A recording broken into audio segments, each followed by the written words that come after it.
네, 여야 모두 일제히 총선 승리를 다짐하며 공천 작업에 속도를 내고 있습니다.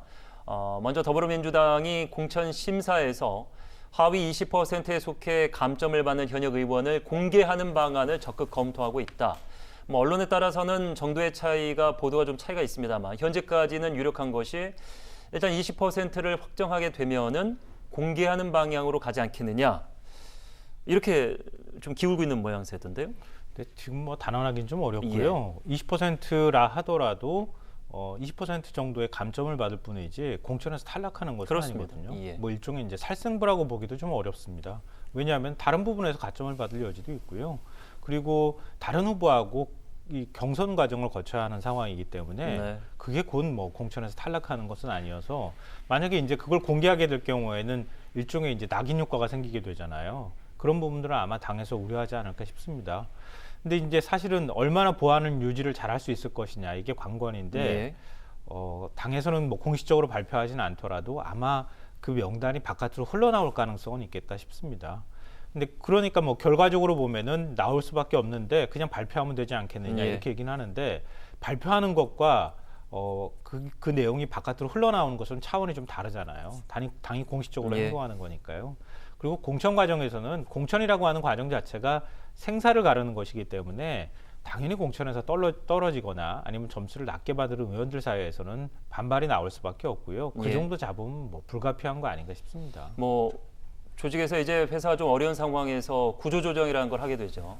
그럴 때 이제 인사 고과를 개인에게 통보하는 경우가 있는데 보통 이제 그럴 경우에는 회사 같은 경우는 이제 인원을 줄이겠다는 의지하에 뭐 이제 퇴사를 독려하는 차원이다. 그래서 이건 역시 하위 20%에 넣어서 공개한다는 것은 불출마하라는 언제 아니냐 이렇게 해석하는 분들도 있고 20% 마이너스에 여성이나 청소년 우대인 지역과 맞물릴 경우에는 격차가 40% 50%인데 그걸 어떻게 이기라는 것이냐 이런 불만도 있고. 저것이요 결국에는 공개되는 순간 저분들은 당선이 뭐 후보자로 선정이 될 수가 없어요. 그러니까 경선을 붙이더라도 이 사람들은 하위 20%인데 어떻게 이 사람들을 우리가 후보로 내세우냐 본선 경쟁력이 있겠느냐라고 하면서 상대편 후보가 많이 공격을 하게 되죠. 그리고 당에서 공개를 안 한다고 하더라도 아까 우리 김성환 평론가께서 얘기하셨듯이 저거는 의무로 양으로 다 공개될 수밖에 없습니다. 그것을 본 사람들이 많을 것이고 그 사람들이 휴대폰을 찍든 아니면 흔히 말하듯이 카톡으로 뭐 받은 글 뭐 사석에서 얘기하면서 흘러나오겠죠. 그렇기 때문에 이것은 어쨌든 공개될 수밖에 없는데 공개되거나 공개 안 되거나 이분들은 공천받는 것이 99% 불가능하다. 그렇게 말씀드리고 싶습니다. 대부분이 이제 중진일 가능성이 높기 때문에 스스로가 결정을 내릴 가능성도 높다. 이런 분석도 있는 상황입니다. 자, 이 민주당이 오늘 현역 의원 불출마지를 포함해서 15곳의 전략 공천지 역시 확정을 했는데 여성 청년 인재 영입 인사를 우선 배치하겠다라는 방침을 가지고 있습니다.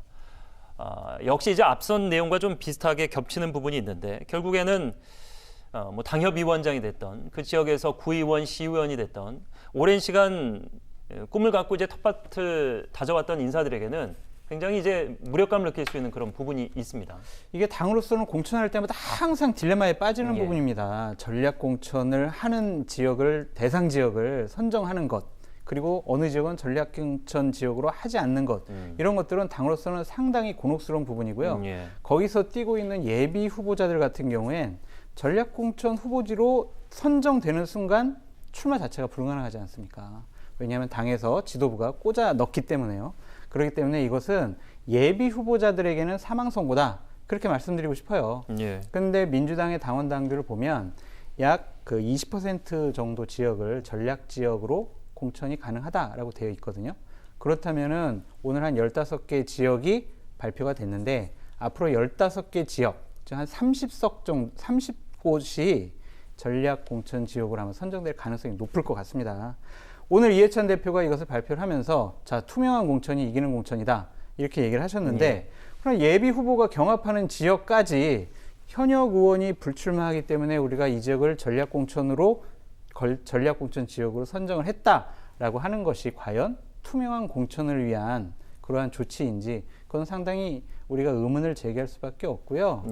특히 이제 아들 세습, 아빠 찬스 이렇게 얘기하는 문희상 국회의장의 의정부 갑지역. 예. 이것은 참 이 지역을 전략공천으로 지정을 한 것이 과연 이 문석균 씨를 주기 위한 것이냐 아니면 공정한 경선을 보장한 것이냐 예. 이것은 저희가 좀 봐야 될 것 같아요. 예. 전략공천이라고 하는 건요. 사실 양날의 칼이나 마찬가지예요. 전략공천이 없었던 선거는 없었어요. 전략공천이 불가피하게 필요할 수 있고요. 전략의 일환인 거죠. 그렇죠. 예, 그러니까 당에서 전략공천이라고 하는 게 결국은 선거는 전체를 다 합쳤을 때 승리하기 위해서 하는 과정이지 않습니까? 그럼 그럴 때 전략공천이 일종의 경쟁력 있는 후보를 지역구에 내려보내고 그리고 난 다음에 당선으로 이어지게 하는 그런 효과들도 사실 있고요. 예. 또 말씀하셨던 것처럼 전략공천으로 인해서 공천에 반발하는 잡음이나 이런 목소리들이 나올 수 있고 하향식 공천이라고 하는 뭐 근본적인 취지에서도 위배된다 이런 논란은 뭐 불가피한 측면이 있습니다. 근데 이번에 이제 13곳 얘기하다가 이제 2곳이 더 추가가 돼서 15곳이 됐는데요. 제가 볼 땐 민주당에서 최대한 잡음을 좀 줄이기 위해서 노력은 한 적은 보여요. 왜냐하면 현역 의원들이 다 불출마한 지역들을 대부분 선정을 했거든요. 비어 있는 곳이에요. 쉽게 말씀드리면 이런 곳들에 대해서는 당이 전략적으로 판단해서 전략 공천을 하겠다 이제 이렇게 하는 것인데 물론 당에서 전략 공천을 하는데 나도 그냥 같이 경선에 붙겠습니다 이렇게 얘기하는 건 조금 무모해 보일 수는 있겠지만 어찌됐든 당의 판단이라고 하는 게 거기에 개입될 수밖에 없고 그게 전체 선거를 또 이끌어가는 효과들도 나타날 수 있거든요. 그런 면에서 잡음을 최소화하면서 전체 선거를 이끌어간다고 하는 차원에서 좀 잡음을 나오지 않게 하기 위한 여러 가지 고민들이 좀 반영된 거 아닌가 싶습니다. 네. 전략 공천을 하면 잡음이 더 생깁니다. 왜냐하면 자 우리 한국당 뭐 또 야당의 후보를 이기기 위한 최적의 후보를 내세우자 그런 것은 정말 전략 공천으로서는 가장 올바른 방향인데 여태까지 당들이 전략 공천 지역을 어떻게 이용을 했냐면 내 사람 챙기는 데 이용을 했어요. 특히 이번에는 청와대 출신들이 많이 나오지 않았습니까? 예. 또한 당 지도부에 있는 사람들도 자기 사람 챙겨야 되고 그런 사람들을 전략공천지에 역에 꽂아넣기 식으로 하게 된다면 이해찬 대표에게 얘기한 투명한 공천 이것은 물 건너간다. 그럼 당은 이 공천 때문에 상당히 좀 혼란스러워질 거다. 그렇게 전망해 봅니다. 여느 선거에서 항상 그런 것 때문에 많이 문제가 발생했죠. 근데 이게 조금 경우가 다른 게요. 예를 들어서 이해찬 대표가 대선 주자다. 그러면 아마 달랐을 거예요. 그리고 다음번에 내가 국회의원을 한 번 더 하겠다. 이런 어떤 앞으로의 어떤 미래 정치에 대한 어떤 욕심이 있다거나 이럴 때는 아마 그런 얘기랑 그런 의심의 목소리를 들을 가능성이 충분히 있는데요. 지금 다음번 총선은 없다. 그러니까 국회의원 출마하지 않겠다 이렇게 얘기를 하고 있는 상황이고 이해찬 대표가 좀 당에서 전략기획통이라고 얘기가 되는 것은 그러니까 이런 부분에 있어서 사심을 잘 개입하지 않는다고 하는 전제가 좀 깔려 있는 거예요. 그러니까 아마 민주당에서 지금 그렇게 많은 잡음이 나오지 않는 것도 당대표가 그런 부분에 있어서 내 사람을 좀 챙기거나 이런 모습들이 안 나타나기 때문에 아마 지금까지 정도의 어떤 잡음이 안 나오는 모습들이 나오고 있는 것은 아닐까 싶고요.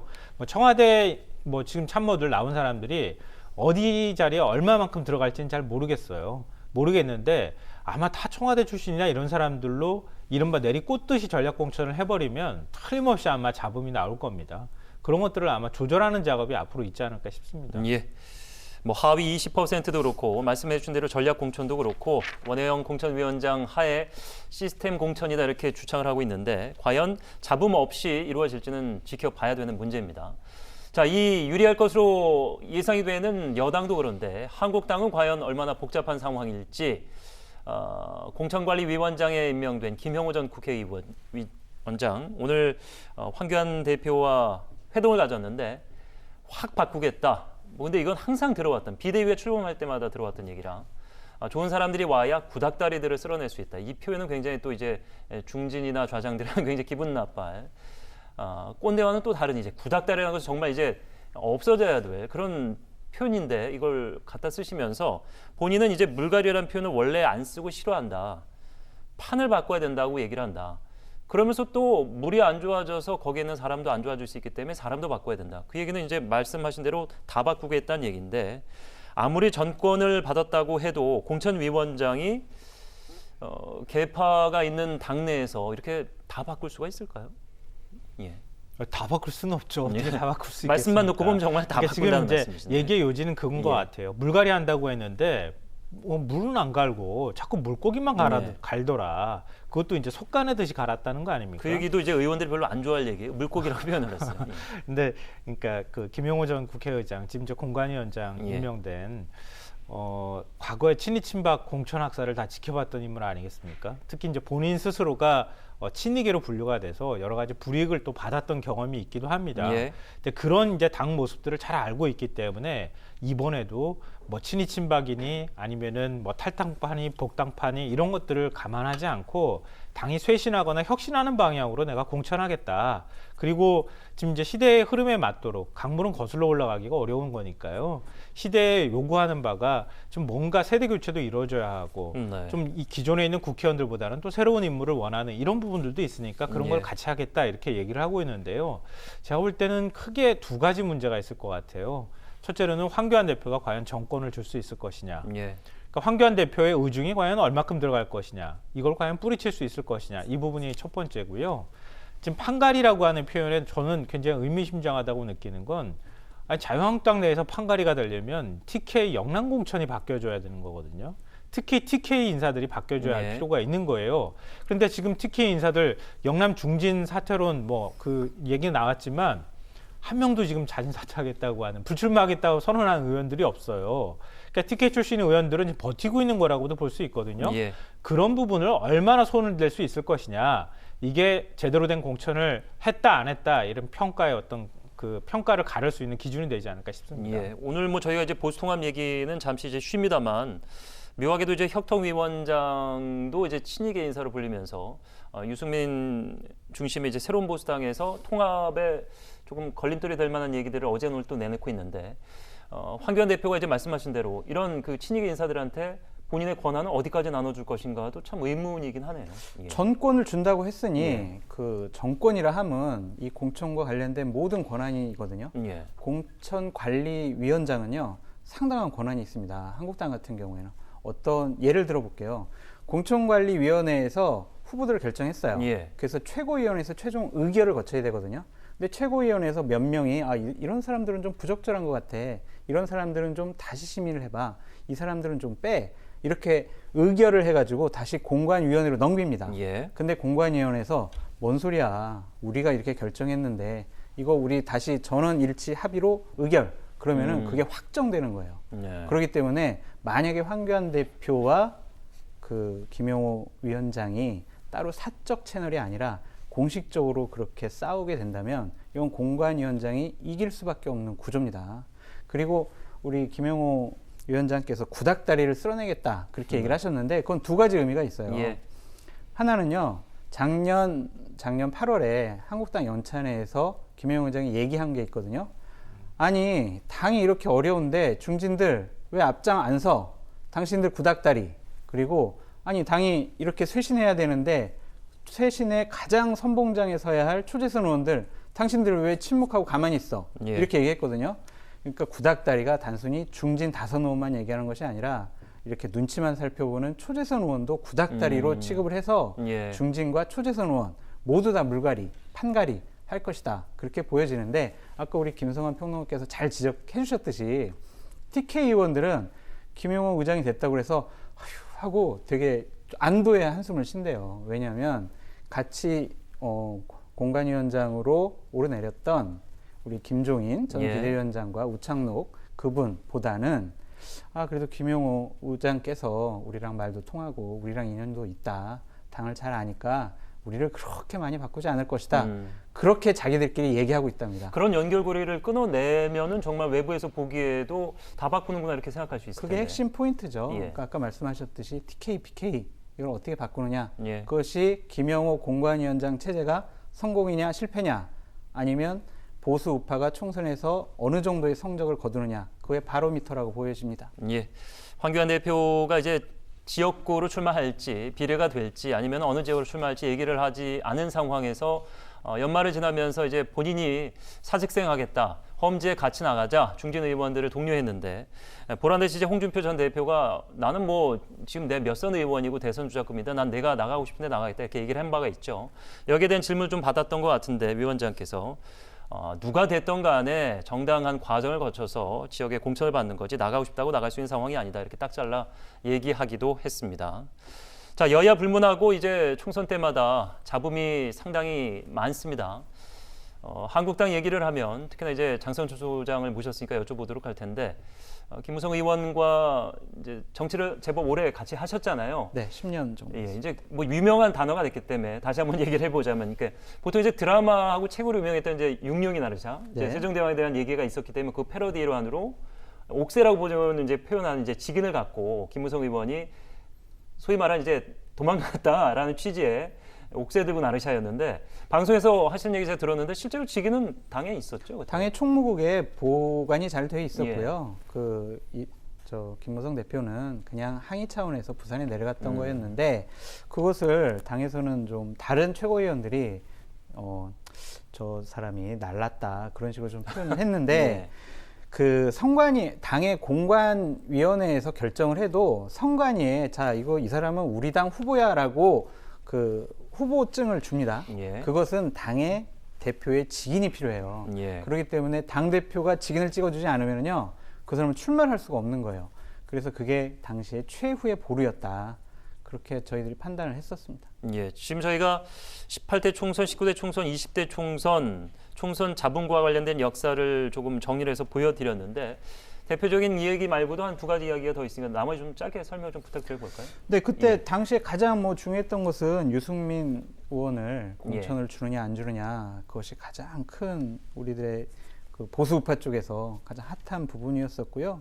그 다음에 다른 또 친박 최고위원들, 예. 그분들도 어떻게 공천을 주느냐 안 주느냐, 예를 예. 들면 서청원, 이인재 이런 분들이 친박 최고위원으로서 김무성 대표의 개혁공천이나 국민공천제를 반대했던 분들인데 그분들도 공천을 배제할 수 있다라고 청와대에서 40명의 살생부를 발표하면서 네. 그렇게 얘기를 한 적이 있었거든요. 그렇게 그 당시에는 하여튼 서로 내가 공천을 받을 수 있나 없나, 그것이 가장 큰 관심사였습니다. 그래서 그거에 따라서 이해관계가 많이 왔다 갔다 했죠. 예. 근데 보통 이제 뭐 공천 과정에서 직인을 들고 뭐 직인을 숨겼다, 직인을 바꿨다, 또 직인 들고 어디 갔다, 뭐 이런 얘기가 나오는 뭐 거는 조선시대 이제 왕들이 갖고 있는 그 옥새, 그때도 네. 이제 왕권 다툼할 때 옥새가 굉장히 중요한 그럼요. 향방을 갈랐다는 얘기가 있으니까. 아까 말씀하셨던 것처럼 후보로 우리 당 후보로 이 사람을 공천합니다라고 할 때 마지막에 찍혀야 되는 게 직인이니까요. 예. 굉장히 중요할 수밖에 없는데 그건 어떤 의미냐면은요. 그러니까 우리가 공천 학살이다 이렇게 일반적으로 얘기하는 것은 한쪽이 세력을 잡고 다른 쪽을 쳐버리는 거잖아요. 그러니까 그게 이제 2008년하고 2012년에 있었던 이른바 친박 그리고 친이계 공천 학살이라고 흔히들 표현하는데요. 네. 그때는 이렇게 옥새를 들고 뭐 서로 간에 하는 그런 얘기가 없어요. 왜냐하면 한쪽의 힘이 워낙 강하기 때문에. 그러니까 옥새를 들고 뭐 서로 간에 찍니 안 찍니 이런 얘기가 나올 때는 당의 중심성이 없을 때, 당이 완전히 흔들릴 때, 예. 그러니까 리더십이 없을 때 그런 현상들이 나타나는 거거든요. 그러니까 이번에 민주당 같은 경우에는 뭐 그런 일이 나타날 가능성이 훨씬 더 적다고 보고요. 자유한국당의 경우에 예를 들면 뭐 앞서 말씀드렸던 것처럼 황교안 대표가 어떤 태도를 취하느냐, 그리고 이제 김용호 위원장이 공관위원장이 어떤 태도를 취하느냐에 따라 다르겠지만 제가 볼 때는 올해 선거에서는 그런 모양이 나오기는 좀 어렵지 않을까 싶습니다. 저도 그 말씀에 동의를 하고요. 네. 특히 이제 여당 민주당 같은 경우엔 그렇게 큰 공천 파동은 없을 것 같아요. 그건 두 가지 이유인데, 하나는 청와대와 당 지도부 사이가 너무 좋아요. 청와대랑 당 지도부가 사이가 안 좋아서 네. 서로 내 사람 챙기겠다라고 해야 이게 공천 파동이 나는데 지금 현재는 너무나 좋고요. 두 번째는 공천을 받지 못한 사람들을 챙길 지도자급 인사가 없어요. 그러니까 나는 공천 못 받았습니다. 우리가 세력을 꾸려가지고 그럼 우리 다루 한번 독자 모임을 만들어가지고 출마해볼까? 이거 이렇게 되면은 여당에 불리하기 때문에 그것을 수습을 해야 되는데 그것을 하나로 묶을 만한 여당의 지도자도 없다. 그래서 이번에는 아까 양 당이 모두 다 공천 문제 관련해서는 좀 원만하게 넘어갈 것 같다. 그렇게 말씀드리고 싶습니다. 사심이 안 들어가면 돼요.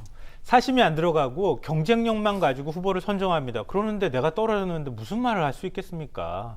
그러니까 공정하게 공천룰을 만들고 그걸 적용한다라고 하는 당에 대한 믿음과 신뢰가 있어야 한다. 그것만 사실 지켜지면 그렇게까지 갈등이 없는데 예를 들면은 무슨 계파와 가깝다는 이유로 공천이 됐다고 의심하거나 이런 일들이 벌어지게 되는 순간부터 당의 공천 과정이 막 뒤틀리거나 말썽이 발생하는 거거든요. 근데 그런 문제에 있어서는 뭐 지금 여야 모두 할 것 없이 모든 당이 경계해야 될 문제라고 생각합니다.